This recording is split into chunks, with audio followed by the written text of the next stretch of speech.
Olá, paz do Senhor Jesus. Bom, mais uma sexta-feira aqui para compartilharmos a palavra de Deus. Amém? Eu quero iniciar com uma oração, pedindo para que Deus venha abrir a nossa mente, o nosso coração, nos dando sabedoria e entendimento. Pai, eu quero te agradecer por essa oportunidade, Senhor, que a tua palavra venha revelar o teu caráter em nós. Nos ensina, Senhor, a buscarmos a tua soberana vontade. Nos ensina, Senhor, a orarmos pedindo a sua sabedoria, o entendimento, Senhor. Nos ensina todas as coisas para que não venhamos a tropeçar. Pai, abre o nosso entendimento, o nosso coração, Pai. Nos dá humildade, nos faz reconhecer que somos miseráveis, Pai, e que diante de Ti nada sabemos. Nos ajuda, Senhor, nos perdoa. Tem misericórdia e compaixão de nós, Pai, porque precisamos. Precisamos muito, Pai, que o Senhor nos ensine. Nos ensine a respeito do Teu caráter, da Tua palavra, dos Teus decretos. Nos ajuda, Pai, a andar pelo caminho em santidade e novidade de vida. Em nome de Jesus, amém. Bom, o que eu quero compartilhar com você hoje está em 2 Samuel, capítulo 6. E é uma história muito interessante e me fez pensar sobre a nossa imprudência, sobre os nossos desejos sinceros, sobre as nossas motivações, sobre decisões que tomamos, muitas vezes no impulso, no momento ou de muita euforia, ou de muita dor, enfim. Fato é que muitas vezes nós tomamos decisões precipitadas e nos tornamos imprudentes diante de Deus. Esse capítulo 6 começa contando a história de Davi, porque a arca tinha sido levada, né, ela tinha sido retirada do templo. E Davi, ele se junta, né, com algumas pessoas, temente a Deus. E ali eles se levantam, decidem e eles partem na direção da missão que Davi tinha no seu coração. Chegando no local, eles colocam a arca em cima de um carro, que era puxada por bois. E no determinado momento, né, diz a palavra que Uzá e Aiô, né, eles guiavam esse carro, onde eles haviam colocado a arca do Senhor em cima. E durante aquela caminhada, né, durante aquele percurso, algo acontece. Os bois tropeçam, os bois, de alguma forma ali, dão uma passada, acontece algo, e a palavra diz no versículo 6 que, chegando à eira de Nacon, estendeu Uzá a mão à arca de Deus, e teve a mão nela, porque os bois a deixaram pender. Eu não sei se de fato a arca cairia no chão, mas eu sei que pendeu. Né? O carro onde a arca estava, né, pendeu, e sim, corria o risco, né, da arca cair no chão. E Uzá, talvez pelo zelo, talvez ali naquele momento, né, onde ele queria evitar essa queda da arca, ele colocou a mão na arca. Só que, de acordo com a vontade de Deus, ele não poderia tocar na arca, porque era uma função específica de algumas pessoas. Só que nesse momento, eu acho que não teve muito tempo para esse homem pensar. Né? Ele agiu meio que no reflexo, no impulso. Ele estava ali, conduzindo o carro, guiando aquele carro, muito próximo dessa arca, cuidando, zelando, feliz, porque a arca estaria voltando para o local dela. Só que ele se depara com uma situação inusitada. O imprevisto acontece. E ele ali, né, precipitadamente, no impulso, ele coloca a mão na arca, ele toca na arca. Ele não tinha autorização para tocar na arca. E mesmo que o coração dele estivesse cheio de boas intenções, a ordem de Deus era expressa nesse sentido. E diz aqui no versículo 7 que a ira do Senhor se acendeu contra Uzá, e Deus feriu aquele homem por causa da sua imprudência. E quando a gente olha esse texto, né, e às vezes a gente vê tantas pessoas com boas intenções, mas fazendo aquilo que não é para ser feito. E isso, diante de Deus, é uma imprudência. É uma imprudência quando nós tomamos decisões no reflexo. Quando nós tomamos decisões no impulso. Sem pensar, sem orar, sem vigiar. Fato é que essa situação custou a vida desse homem. Eu não sei o que passou na cabeça dele, a Bíblia não dá muitos detalhes. Mas se a gente for ficar pensando a honra, o privilégio, né, que era estar ali conduzindo o carro sobre o qual foi colocada a arca, acredito eu que ele estava protegendo a arca. Acredito eu que ele estava, né, que ele colocou a mão no sentido de que ela não viesse cair daquele carro. Mas existia uma regra que precisava ser seguida.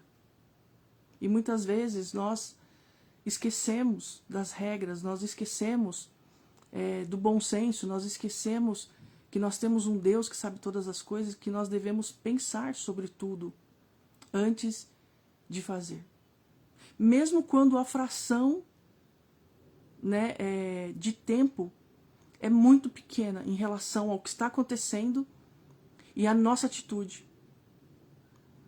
Às vezes somos tomados por essas circunstâncias. Por isso temos que orar a Deus e pedir para que Ele nos oriente em todas as coisas e que Ele nos livre de atitudes como essa, que para Ele são consideradas como uma imprudência.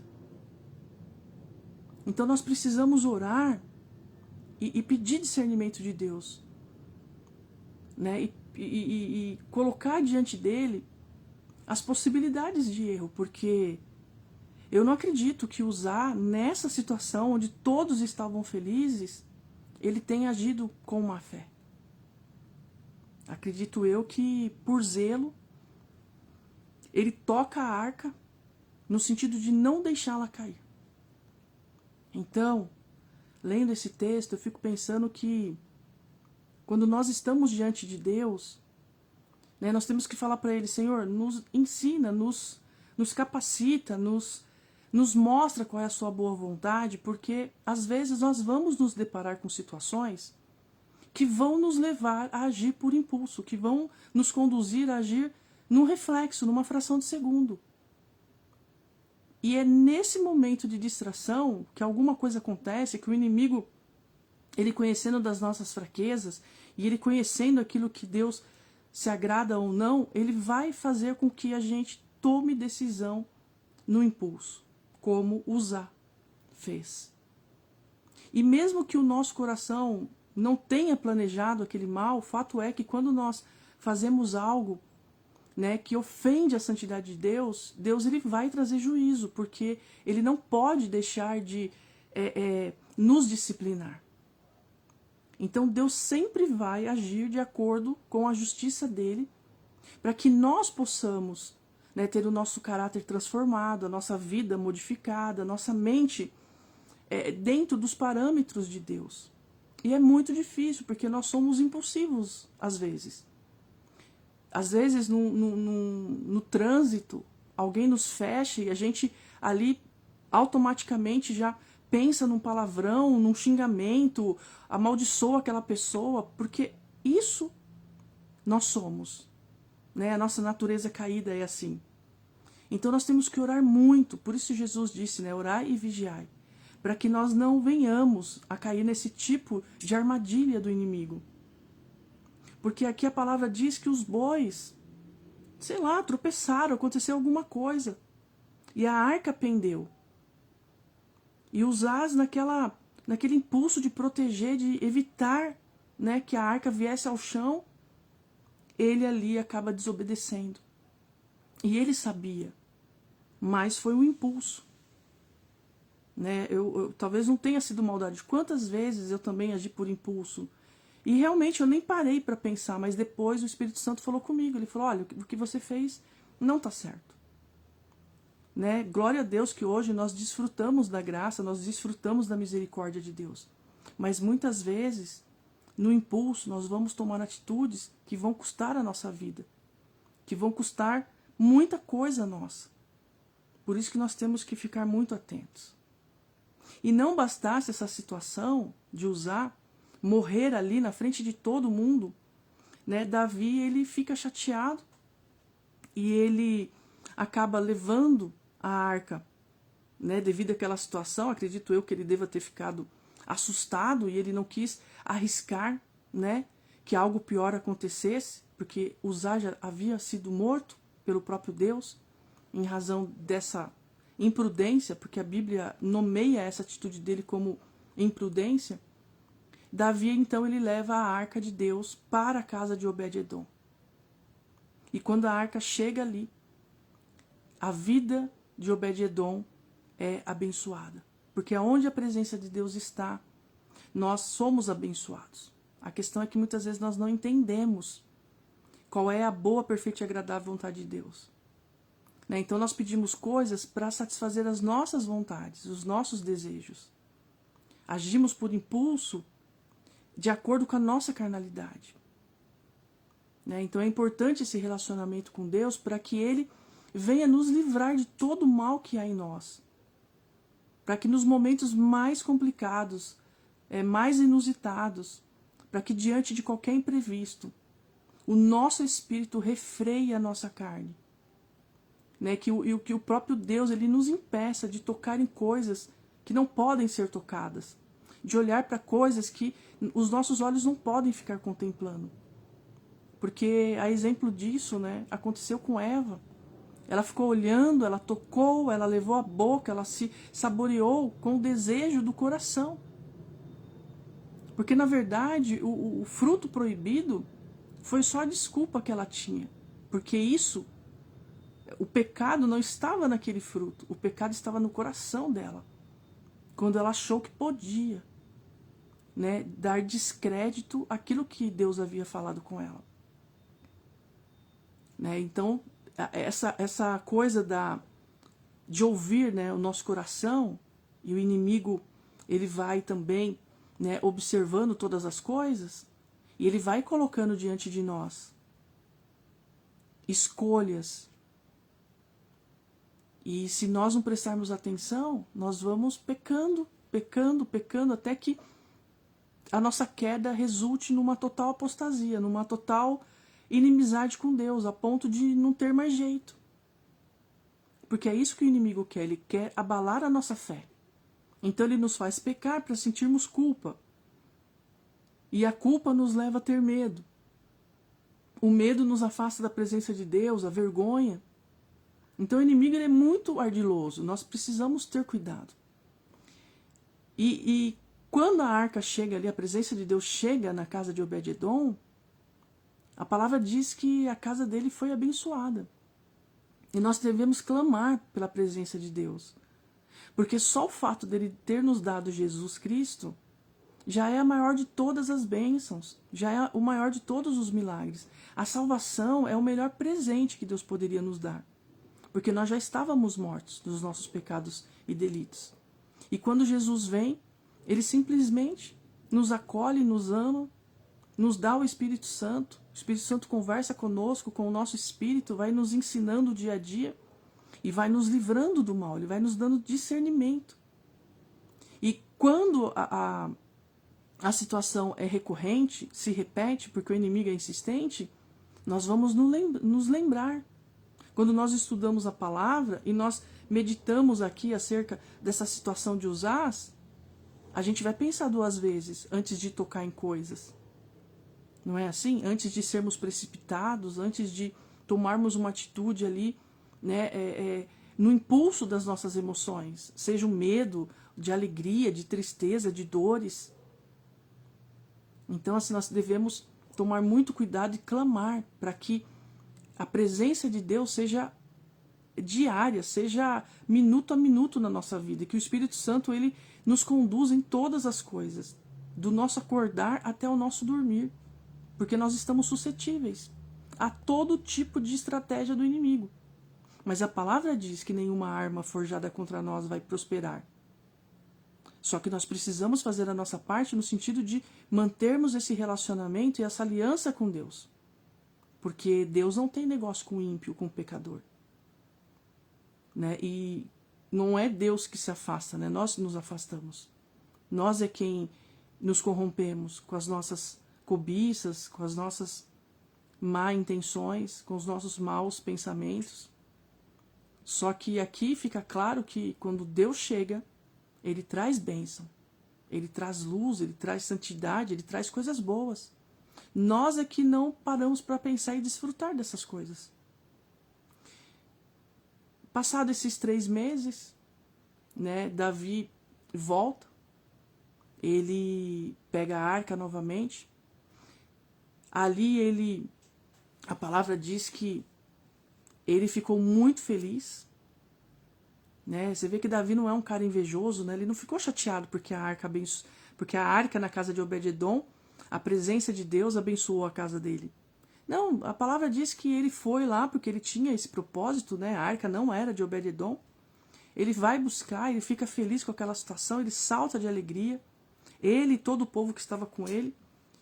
E quando ele está entrando na cidade, a palavra diz que Mical, a filha de Saul, né, a esposa de Davi, que deveria estar feliz com ele, né, que deveria estar radiante, porque a presença de Deus estava voltando, porque a arca, naquela época, era a representação da própria presença de Deus. Era ali que Deus manifestava a glória, porque tinha todo um ritual de culto.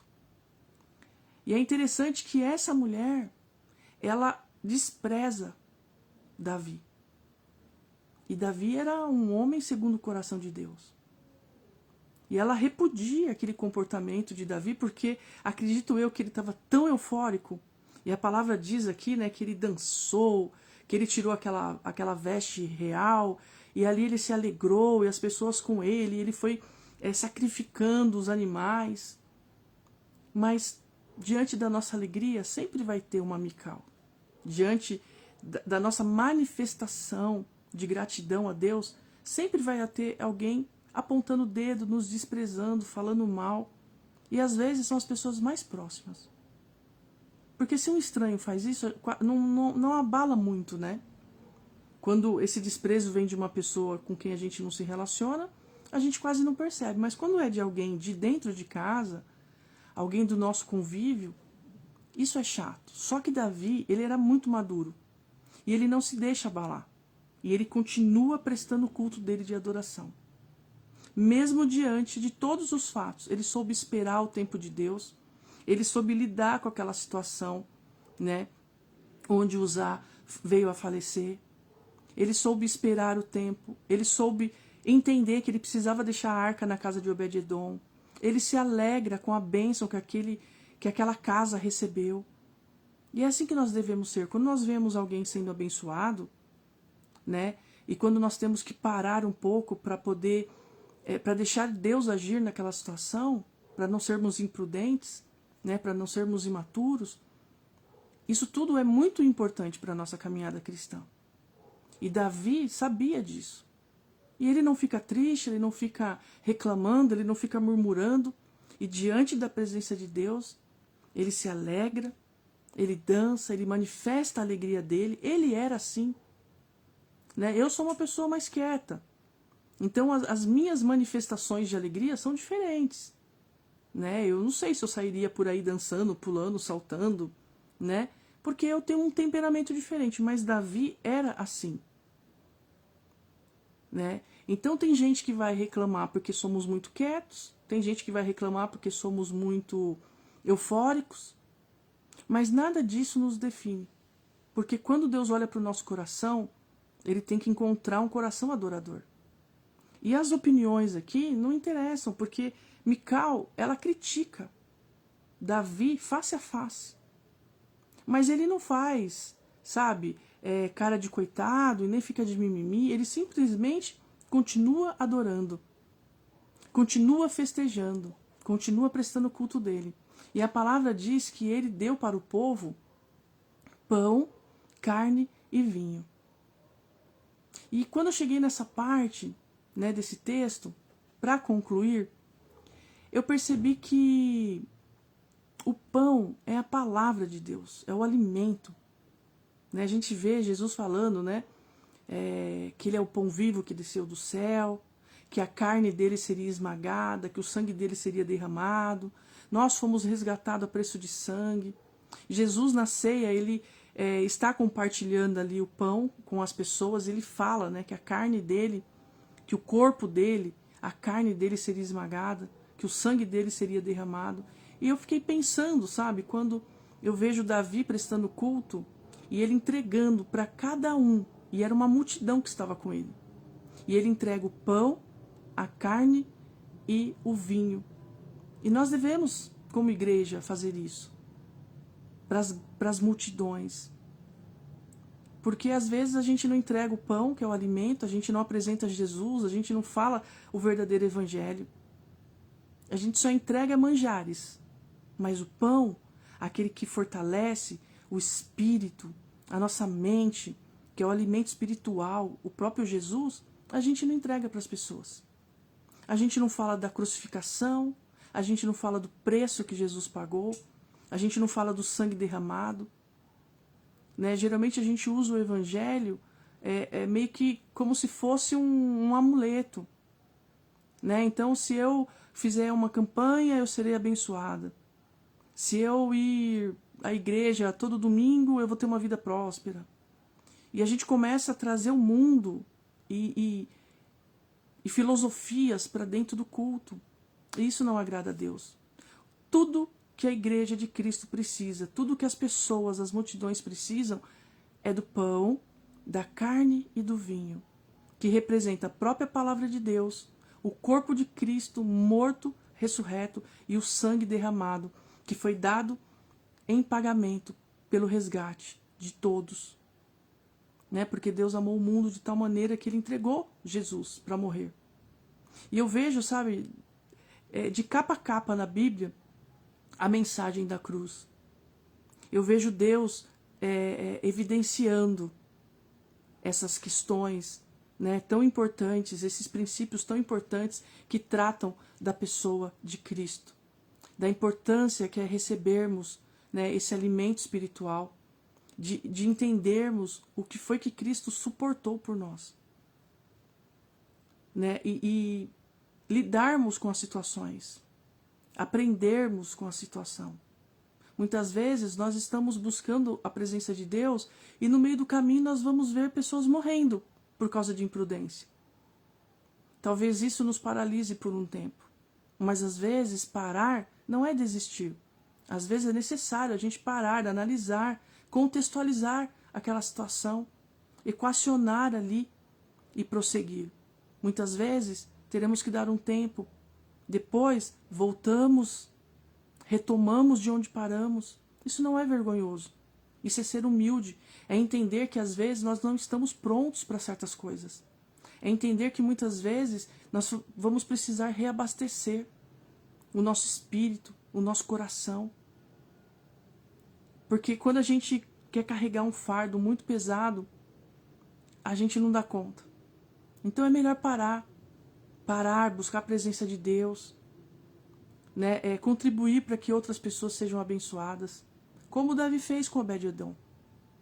Se alegrar quando nós vemos Deus prosperando as pessoas, né? Seja física ou espiritualmente. Né? Nós temos que ter essa visão, nós temos que ser como Davi. Davi tinha prazer de estar entre as multidões, Jesus também. E é óbvio que Davi aqui, ele dá de fato o pão, a carne e o vinho. E Jesus, ele se deu por completo. Por quê? Porque ele é o próprio pão, né? Ele é o próprio alimento espiritual que nós temos, o verbo, a palavra, tudo que Deus disse a respeito dele, ele é profecia encarnada, ele é o cumprimento de todas as coisas. E ele deu para nós a sua carne e o seu sangue, representados aqui na Bíblia pela carne e pelo vinho. Então, assim, que nós possamos pensar nisso, que nós possamos, todos os dias, pensar e meditar na morte que Jesus sofreu por amor de nós. Né? E que nós possamos, né, diferente de Mical, não sair por aí criticando as pessoas sem entender o que está no coração. Porque ela julgou por um comportamento. E nós julgamos também por comportamentos, né? Nós vemos um comportamento e saímos já dando as nossas opiniões pessoais. Ai, porque fulano fez isso, porque fulano fez aquilo, porque o comportamento dele... E a gente não sabe de nada. E a gente não sabe de nada sobre a vida das pessoas. Quem conhece o coração é o próprio Deus. E se é trigo e se é joio, não tem problema, deixa crescer junto. Jesus falou assim, deixa crescer junto. Naquele dia, os anjos saberão diferenciar o joio do trigo. Calma. Sabe por quê? Porque da mesma forma como tem crente, vamos colocar nesses termos, da mesma forma como tem joio que se parece com trigo, também tem trigo que se parece com o joio. Mas a certeza a gente não tem.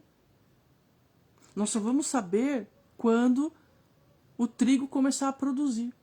E aí ele vai se curvar.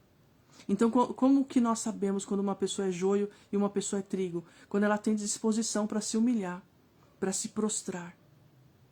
Né? Servindo a todos na horizontal e servindo a Deus na vertical. Isso é a cruz. Né? Isso é evangelho. Nós temos que ter essa mentalidade de Cristo. Nós temos que compreender essas coisas. E todo o texto bíblico fala sobre isso. Todo o texto bíblico fala de salvação, fala de bênção. Eles são textos narrativos, mas nos ensinam muitas coisas. Como a imprudência. Como um coração, às vezes, cheio de boa vontade, mas que se excede. Que age na hora errada, que toma decisões erradas. Por isso nós devemos orar. O próprio Davi, distraído na varanda, olhou para Batseba, pecou, matou um homem. Faz parte. Poderia não ter acontecido, mas aconteceu, faz parte. E ele teve que administrar, ele teve que suportar a consequência do erro dele. Mas o que é melhor? É errar e se arrepender ou não ter do que se arrepender? Eu prefiro não ter do que me arrepender. Eu prefiro que o pecado seja um acidente de percurso. Mas eu não consigo deixar de pecar. Então o que eu tenho que fazer? Eu tenho que orar a Deus, pedindo para que Ele me dê discernimento, que na hora Ele venha intervir para que eu não tome uma decisão. E Ele me breque, Ele me pare, Ele tome as minhas mãos, Ele me amarre, eu não sei. Que Ele faça qualquer coisa. E a gente tem que ter esse relacionamento, entendendo que nós não sabemos o que vai acontecer no minuto seguinte. Mas que em cada tempo, em cada momento, situações podem nos pegar de surpresa, e nós podemos tomar decisões bem perigosas. Então que nós possamos orar como Cristo nos ensinou. Pai, nos livra de todo o mal, né? E não nos deixe cair em tentação. Então Ele precisa nos livrar do mal para que nós não venhamos a cair em tentação. Ele precisa purificar o nosso coração, a nossa mente. Ele precisa nos estruturar em Cristo. E nós precisamos orar e vigiar 24 horas por dia. Porque o inimigo não está de brincadeira. O inimigo, ele não tem peninha de nós. Ele não está nem aí para nós, na verdade. Tudo que ele quer é afrontar a Deus. Tudo que o inimigo quer é uma guerra eterna com Deus. Porque ele já sabe que ele é derrotado. Então, qual é a diversão dele? Já que está tudo perdido, né? Tem um ditado popular que diz assim, né? Desgraça pouco é bobagem, né? Se já tem um perdido, 2 perdidos, não faz diferença. Tem umas coisas que o povo inventa nesse sentido. Só que para Deus não é assim, né? Nós somos preciosos. Nós somos o seu tesouro particular. Não à toa Jesus morreu, né? Para nos salvar, para nos resgatar da maldição do pecado, de toda a estratégia do nosso inimigo. Amém? Fica com essa palavra, medita em Samuel capítulo 6, medita em toda a Bíblia, né? E busque o discernimento de Deus para que a impulsividade, a imprudência, decisões tomadas em situações difíceis e que a gente não tem muito tempo para pensar, essas são as mais perigosas. Né? Se não for a misericórdia de Deus para nos dar uma orientação ali rápida naquele momento, ainda que seja nos paralisar, fatalmente erraremos. Amém? Fica com Deus, Deus te abençoe. Até a próxima.